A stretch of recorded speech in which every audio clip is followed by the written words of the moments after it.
All right, welcome back, everybody. Time now for a special Fox Business look at health care and exactly what's in the bill that was passed by the House over the weekend. It's about 1,200 pages, so it takes a lot of reading time, but don't worry, we've done the reading for you. And here are some of the key elements in the bill. First off, what else? The cost, right? CBO estimating it at more than $1 trillion over 10 years. Now, the upside for a lot of Americans is that the bill does provide health care to 96% of Americans, or health insurance, because everybody does have health care already if you go to the emergency room. Now, will there be a government-run public option? Yes, a version of it.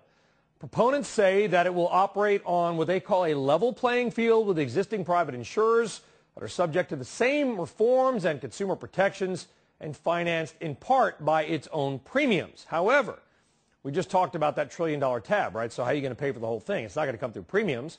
A lot of people have been getting health care for basically free. Well, it comes with a combination of cuts to Medicare and a new tax, 5.4% on individual incomes above $500,000 and joint incomes above $1 million a year.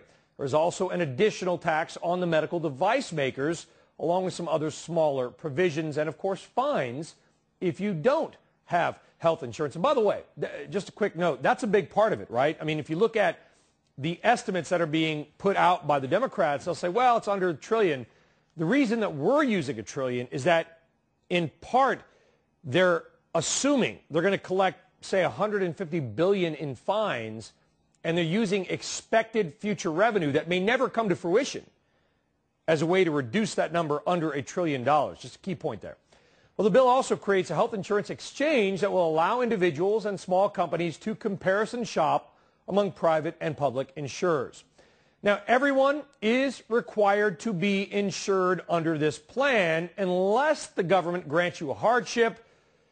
You must obtain insurance or face a fine of up to 2.5% of your adjusted gross income. That's that fine we talked about that's used in the estimates to bring it down under $1 trillion. Now, if you don't make enough to afford coverage, Uncle Sam is going to give you a subsidy. You can get on Medicaid if your income as a household is less than 150% of the poverty level. Now, if you own a business, you got to cover your workers if your payroll exceeds $500,000 a year or face a fine. All right? The bill also caps annual out-of-pocket spending to try to prevent bankruptcies from medical expenses, and coverage is guaranteed. You cannot be refused due to a pre-existing condition or your health status. So obviously, listen, 1,200 or so pages. There's a lot in it. The Senate's got to do their work. It's got to come due. They got to find a compromise. Those are 10, though, of what we found to be the key points that are in the health care